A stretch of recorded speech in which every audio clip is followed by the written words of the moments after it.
আমরা 16টা বছর অনেক কিছু দেখেছি। এদেশের নিরপরাধ মানুষের উপরে মামলার কোনো অভাব ছিল না। কয়টা করে মামলা ছিল?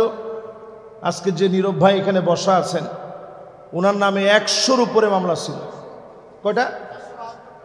ও 472টা। আমি তো মনে করছি 100-র উপরে। তাহলে আপনি চিন্তা করেন 472টা মামলা ছিল শুধু ওনার নামে। শুধু উনি নয়, বাংলাদেশে এরকম হাজার হাজার না, লাখ লাখ না, এদেশের জনগণের নামে অসংখ্য মামলা হামলা দিয়ে নিরপরাধ মানুষকে অপরাধী সাজানো হয়েছে।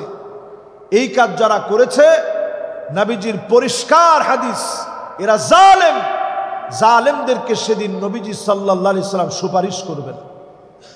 তো চিন্তা করেন, এইরকম জালেমদের খাতায় আপনি যদি নিজের নাম লিখিয়ে থাকেন, নিরপরাধ মানুষকে যদি অপরাধী সাজান, আল্লাহর আদালতে জবাব দেওয়া লাগবে। সাআদ বিন মুআজ রাদিয়াল্লাহু তাআলা আনহু যেদিন ইন্তেকাল হয়ে গেলেন, নবীজি সাল্লাল্লাহু আলাইহি সাল্লাম আকাশের দিকে নজর করে দেখেন, ইহতাজ্জাতিল আরশ, আল্লাহর আরশে আজিম কেঁপে উঠেছে। সাআদ বিন মুআজের ইন্তেকালের পরে আল্লাহর আরশে আজিম কেঁপে উঠেছে। আকাশের দুয়ারগুলা খোলা হয়ে গেছে, অঝোর ধারায় রহমত নাজিল হওয়া শুরু হয়ে গেছে। নবীজি এত দ্রুত গেলেন, সাহাবায়ে কেরামের জুতার ফিতা ছিঁড়ে যাচ্ছে। এত দ্রুত বেগে নবীজি গেলেন।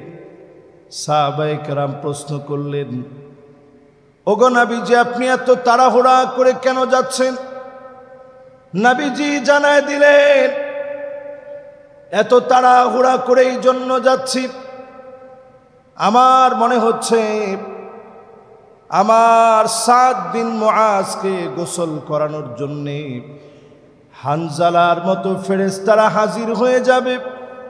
ফেরেশতারা আমার আগে গিয়ে গোসল দিয়ে দিবে। হানজালা আমার কাছে বড় আদরের ছিল, আমি নবী চাই নিজ হাতে হানজালাকে গোসল করাতে পারি নাই। সাদ বিন মুআজকে নিজ হাতে আমি গোসল দিয়ে দিব। আল্লাহর নবী, বিশ্ব নবী আমার আগে বাগে চলে গেলেন। নবীজি সাদ বিন মুআজকে নিজ হাতে গোসল করায় দিলেন। আল্লাহর নবী নিজে জানাজার নামাজটা পড়ায় দিলেন।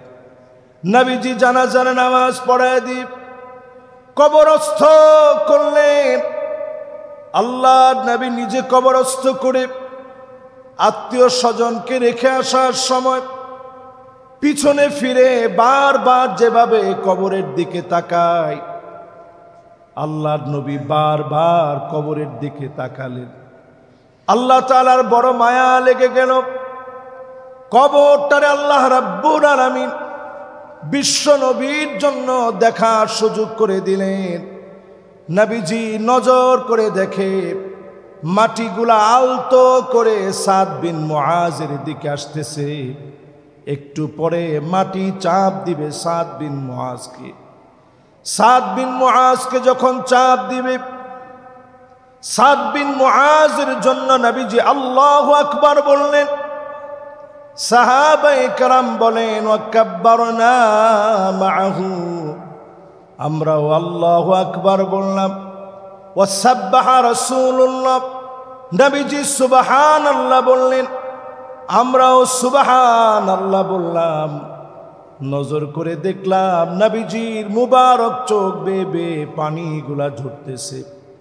নবীজির চোখের পানি দেখে, সাদ বিন মুআজের জন্য কান্না দেখে সাহাবায়ে কেরাম প্রশ্ন করলেন, ওগো নবীজি, এমন করে আপনাকে কাঁদতে দেখিনি, আজকে আপনি চোখের পানি ছেড়ে কেন কাঁদেন? আল্লাহর নবী, বিশ্ব নবী জানায় দিলেন, আমি দেখলাম কবরের ভিতরে সাদ বিন মুআজকে মাটি সামান্য চাপ দেওয়ার জন্য আসতেছে। আমি নবীর বড় মায়া লেগে গেল। সাদ বিন মুআজ আমার এমন সাহাবী, যার জন্য আরশে আজিম কেঁপে উঠেছে, আকাশের দুয়ার দিয়ে অজর ধারায় রহমত নাজিল হয়ে গেছে। আমার সাদের জন্য একজন না দুইজন না ৭০,০০০ ফেরেশতা আল্লাহ নাজিল করে দিয়েছে। এত দামি যেই সাহাবী, তার ইন্তেকালের পরে আল্লাহ পাক যদি কবরকে যদি একটু চাপা দেওয়ার জন্য বলে, আমার আপনার কবরের খবর কি হবে? এই কবরের খবর যদি আপনি নেন, মাটির মানুষ যিনি আপনাকে বানায়া দিবেন তিনি কে? এই জন্য কবরে শোয়ার পরে মানুষের কাছে অনন্য আফসোস থাকবে। কবরে ঢোকার পরে চোখটা আজকে বন্ধ হয়ে গেলে সবচেয়ে বড় আফসোস আপনার থাকবে। সেই আফসোস নাম্বার ১, মানুষ সেদিন আফসোস করে বলবে, ইয়া লাইতানি কুনতু তুরাবা, হায় আমার আফসোস, যদি মাটি হয়ে যেতাম, আজ এই কবর আমাকে ধরতে পারত না, কবরের চাপ খেতে হতো না, এই কবর আমার জন্য ভয়াবহ হতো না। সেদিন কবরের ভিতরে মানুষ চলে গেলে আফসোস করে বলবে, যদি মাটি হয়ে যেতাম। অসংখ্য মানুষেরা সেদিন আফসোস করবে, যদি মাটি হয়ে যেতাম। একমাত্র সেদিন যদি মালিক কবরে মাফ করে দেয়, সব ধাপগুলাতে যিনি পার করায় দিবেন তিনি কে? এই জন্য দুনিয়ার ভিতরে নিজেদেরকে মাটি বানানোর চেষ্টা করতে হবে। যতদিন হায়াতে থাকবেন, নিজেরে কিভাবে মাটি বানানো যায় এই চেষ্টা বেশি বেশি করা। মাটির উপরে থেকে দাম্ভিকতা, অহংকার পরিহার করে যারা চলবে, এই মানুষগুলার কবর অনন্য আলোতে ভরে যাবে। যে মানুষগুলো নামাজি হবে, চরিত্র গঠন করবে, আখলাককে সুন্দর করবে, এই মানুষগুলার কবর আলোকিত হয়ে যাবে। আজকে আমাদের মুসলিম সমাজের ভিতরে কত পার্সেন্ট লোক এখন আমরা নামাজি হয়েছি? বাংলাদেশ দ্বিতীয় বৃহত্তর মুসলিম দেশ। এদেশের অনেক পরিচয় আছে। বদ্বীপের মতো ছোট্ট একটা দেশ, যার চতুর্দিকে অমুসলিমদেরকে দিয়ে ভরা এক খণ্ড বাংলাদেশের ভিতরে তাকালে আপনি দেখবেন, এদেশের সবচেয়ে বেশি মানুষের মাঝে যেটা কাজ করে সেটা হচ্ছে দ্বীনের মহব্বত, ইসলামের ভালোবাসা। এই দ্বীনের মহব্বতের কারণে এদেশে আল্লাহ সবচেয়ে বড় সম্পদ দিয়েছে, আমরা মুসলিম। জোরে বলেন আমরা কি? কিন্তু আমরা মুসলিম হওয়ার পরেও আমরা কত পার্সেন্ট লোক আজকে নামাজি হতে পেরেছি? এই সমাজ পরিবর্তনের স্বপ্ন আমরা দেখি। কতজন লোক আমরা নামাজ পড়ি?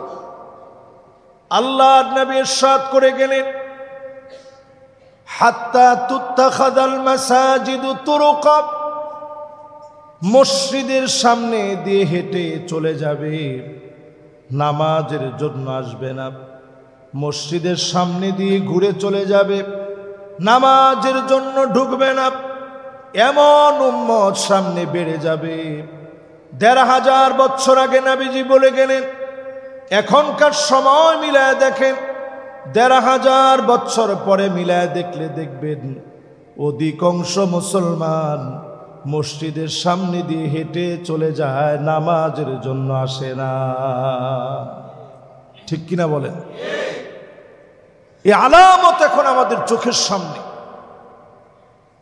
নবী আলাইহিস সালাম বলেছেন, এমন সময় আসবে, নজর করে দেখবা, হাত্তা তাউদ আরদুল আরব মুরুজান ওয়া নাহারা, গোটা আরবের ভিতরে চতুর্দিকে সবুজ শ্যামল হয়ে যাবে, আরবের ভিতরে বন্যা হবে।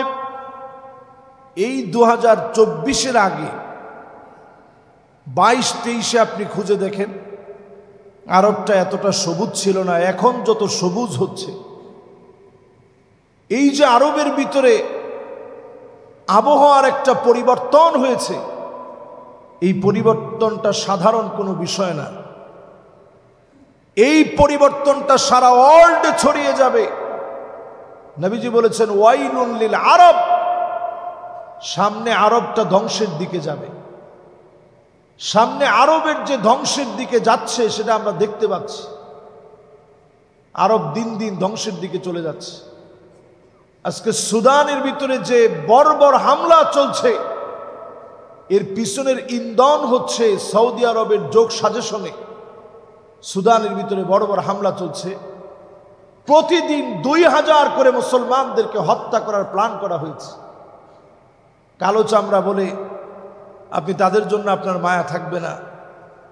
সেই সুদানের ভিতরে আপনি তাকায় দেখেন, 1,40,00,000 মুসলমানকে অবরুদ্ধ করে রেখে তাদের তেমন কোনো খাবার নাই।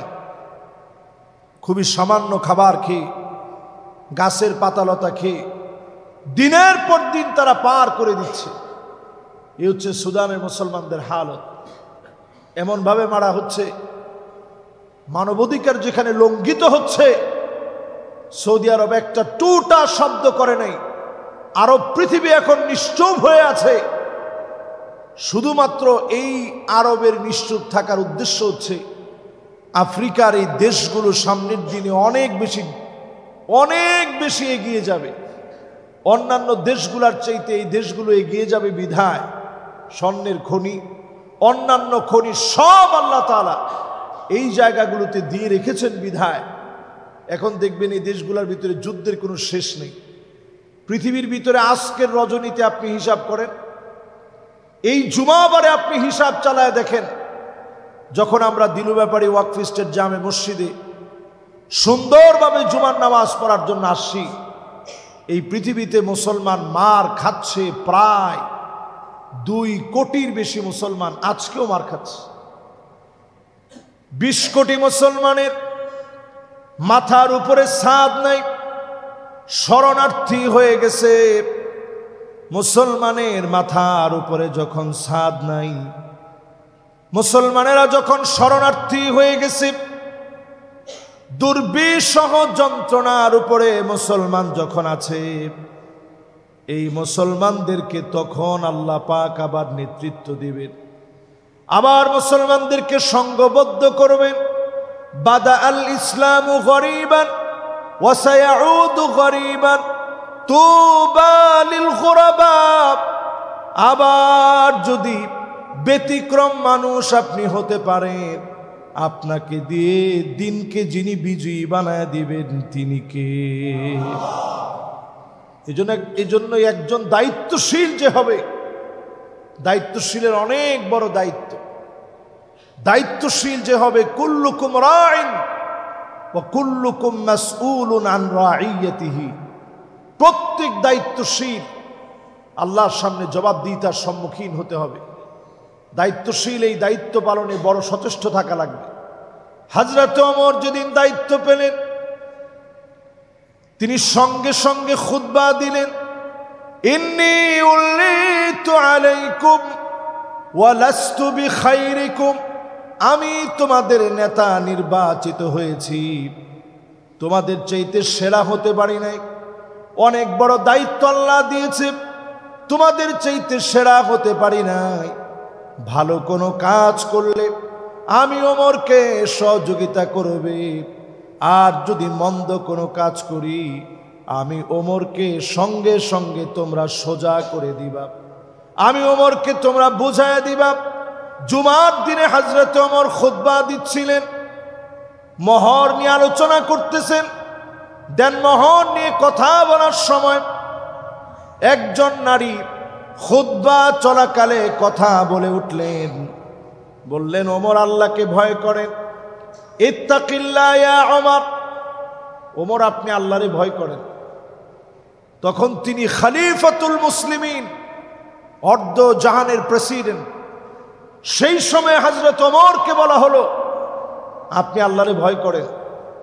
এটা সাধারণ কোনো বিষয় না, আপনি চিন্তা করেন। হযরত ওমর বললেন যে ঠিক আছে, কি বিষয়ে ভয় করব? আল্লাহকে তো সবসময় ভয় করি। তখন নারী বললেন, সাদুকাতিহিন্না নিহলা, মহারানা যদি কেউ কেন্তার পরিমাণও দেয়, লক্ষ লক্ষ টাকাও যদি দেয় কোনো অসুবিধা তো নাই, আল্লাহ তো দিতে বলছেন। যদি কেউ না পারে কম দিবে, আইসারুহা মাউনা, সহজ করার জন্য অল্প স্বল্প দিয়ে বিবাহ শাদী করবে। যদি কেউ পারে সে বেশি দিবে, এটার মধ্যে তো আপনি হাত দিতে পারেন না। হযরত ওমর সঙ্গে সঙ্গে বললেন, ওমর ভুল বলেছে, এই মহিলার কথাই সঠিক। বলেন আল্লাহু আকবার। একটু চিন্তা করেন, ইসলাম এই পৃথিবীতে মুসলমানদেরকে নীতি আদর্শ শিখিয়েছে। সেই নীতি আদর্শের ধারাবাহিকতায় আমরা যারা মুসলিম বলে নিজেদেরকে পরিচয় দিই, আমাদের ভিতরে নীতি আদর্শ যদি থাকে, সমাজ পরিবর্তন হবে। এই সমাজ পরিবর্তনের জন্য নিজেকে মানুষ হওয়া লাগবে। নবী আলাইহিস সালাতু ওয়াস সালাম জানায় দিয়ে গেলেন, হুব্বুন নাস, মানুষের ভালোবাসা আপনাকে অর্জন করা লাগবে। এই ভালোবাসা যখন অর্জন করবেন, আপনি বুঝে নেবেন যিনি আপনাকে ভালোবেসে ফেলেছে তিনি কে। এই জন্য মানুষের ভালোবাসা কুড়ানোর জন্য একটু চেষ্টা করা। জীবনের হায়াতটা বড় স্বল্প। কত স্বল্প, যেটার কোনো গ্যারান্টি নেই। এখানে যারা বসা আছেন, একজনও কোনো গ্যারান্টি দিতে পারবেন না যে এই বক্তব্য শেষ পর্যন্ত আপনি শুনতে পারবেন। এই বক্তব্য করতে করতে খতিব সাহেব চলে যেতে পারে, আপনি চলে যেতে পারেন। এই তো ঠুনকো জীবন। এই জীবনকে হাতে নিয়ে দুনিয়ার জীবনকে একটু সাজানোর জন্য আমরা চেষ্টা করি। কাআন্নাহুম ইয়াওমা ইয়ারাউনাহা লাম ইয়ালবাসু ইল্লা আশিয়াতান আও দুহাহা, একটা সকাল একটা সন্ধ্যার সমান আখিরাতের সামনে দুনিয়ার ৬০-৭০ বছর ফুরায় যাবে। সকাল সন্ধ্যার সামনে আখিরাতের সকাল সন্ধ্যা এত বড় হবে, ৬০-৭০ বছর ফুরায় যাবে। যার সামনে দাঁড়ায়া পাই টু পাই জবাব দেওয়া লাগবে তিনি কে। মেমোরি কার্ড সেদিন আল্লাহ খুলে বের করবেন। বর্তমান প্রযুক্তি আমাদেরকে অনেক দিক থেকে এগিয়ে দিয়েছে। এই যে আজকে আমরা জুমার মসজিদে আলোচনা করছি, অনেক মেমোরি কার্ডে সংরক্ষিত হচ্ছে। বিভিন্ন মিডিয়া এই মসজিদে এসে থাকে, এগুলো সব সংরক্ষিত থাকে। মেমোরি কার্ডের মাধ্যমে এগুলো নিয়ে ট্রান্সফার করে কম্পিউটারে নিয়ে এগুলো সারা বিশ্বময় ছড়িয়ে দেওয়া হয়। তো এই যে একটা মেমোরি কার্ড কত পাওয়ারফুল হতে পারে, প্লাস্টিকের মেমোরি কার্ড। মানুষের সামান্য মেধা দিয়ে, মানুষের মেধাকে আল্লাহ পাক খুব অল্প বলছেন, এই অল্প মেধা দিয়ে যদি এইরকম মেমোরি কার্ড আবিষ্কার করা যায়, তাহলে আল্লাহর মেমোরি কার্ডটা কত শক্তিশালী, যেটা আপনার ভিতরে আল্লাহ দিয়ে রাখছে। ওয়া কুল্লা ইনসানিন আলজামনাহু তাইরাহু ফি উনুকিহি ونخرج له يوم القيامة كتابا يلقاه منشورا। আল্লাহ পাক সেদিন মেমোরি কার্ড খুলবেন, সামনে দিয়ে বলবেন, ইকরা কিতাবাক, তুমি তোমার হিসাবগুলো নিজে নিজে পড়ো, তুমি তোমার হিসাবগুলো নিজে নিজে দাও। সেদিন বান্দার চোখের সামনে গুনার খাতা এত লম্বা হয়ে যাবে, তাকায় সেদিন দেখবে মাদ্দাল বাসার, দৃষ্টি যত দূর পর্যন্ত যায়, এক একজনের গুনাহ এত দূর পর্যন্ত হয়ে গেছে। হাদিস সাক্ষী নবীজি বলেন, এই লম্বা গুনাহের সামনে বান্দাকে সেদিন মালিক ডাক দিয়ে বলবে, আজকে কি তোর যাবার মতো কোনো জায়গা আছে? সেদিন বান্দা বলবে, মালিক যাবার মতো কোনো জায়গা নাই, বাঁচার মতো কোনো উপায় নাই।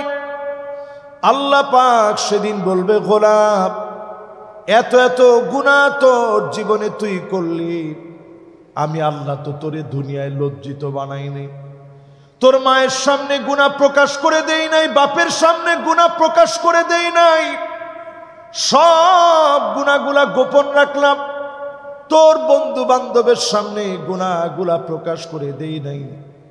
আমি আল্লাহ সব গুনাহকে গোপন করে রাখলাম তোর জন্যে, তোর সম্মানকে আমি আল্লাহ বৃদ্ধি করে রাখলাম।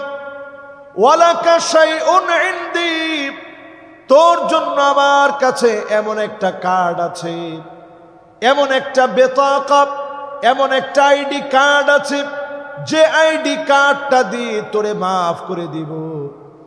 লোকটা সেদিন তাকায় দেখবে 99টা গুনার বিশাল বিশাল খাতা, এক একটা খাতা হবে মাদ্দাল বাসর, দৃষ্টি যত দূর যায় এত দূর পর্যন্ত। লোকটা সেদিন বলবে, মালিক এত এত গুনাহের মাঝে, এত এত অন্যায়ের মাঝে কেমন করে মালিক আমি মাপ পেয়ে যাব?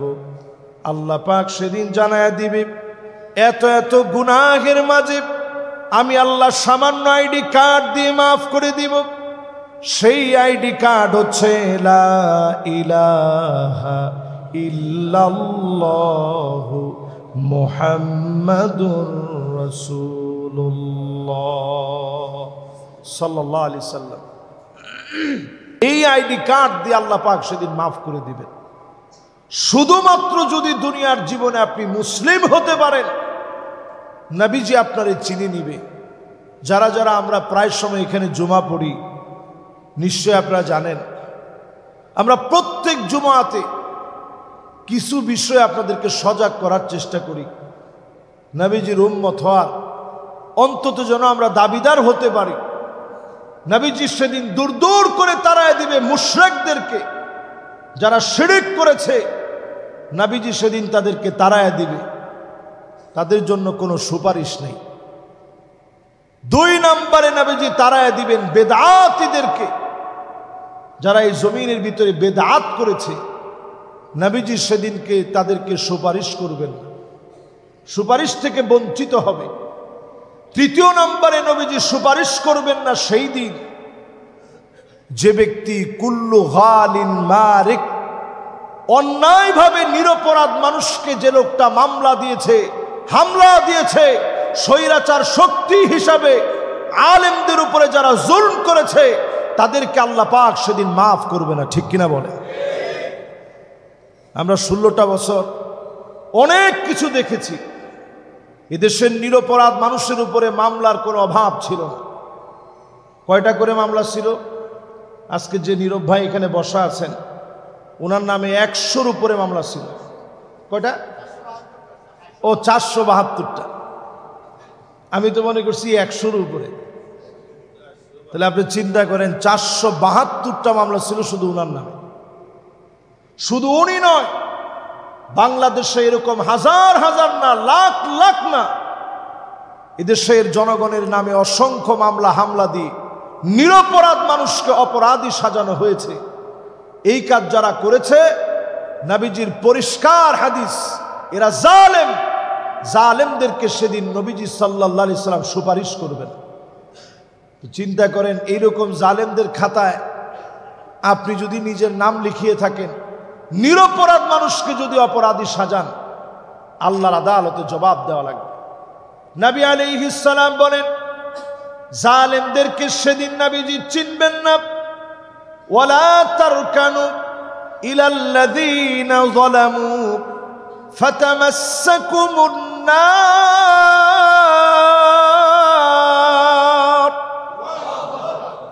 অসংখ্য জালেম সেদিন ধরা পড়ে যাবে, আল্লাহর সামনে এত বেশি ধরা পড়ে যাবে। অসংখ্য জালেম সেদিন বিপদগ্রস্ত হয়ে যাবে, আল্লাহর তালিকায় সেদিন অপরাধী হবে। এখানে আল্লাহ পাক তার কানু শব্দ ব্যবহার করছেন। গোটা কোরআন খুঁজে দেখবেন, দ্বিতীয়বার তার কানু শব্দটা আর আসে নাই। একবার আল্লাহ দিয়ে বুঝাই দিয়েছেন, খবরদার জালেমের সঙ্গী হয়েও না, সহযোগী হয়েও না, হেলাম দিও না, ঠেস দিয়ে দাঁড়ায়ও না। তার কেন মানি হেলান দিয়ে দাঁড়ানো, ঠেস দিয়ে দাঁড়ানো। হেলান আর ঠেস দিয়ে দাঁড়ানো বুঝেন তো?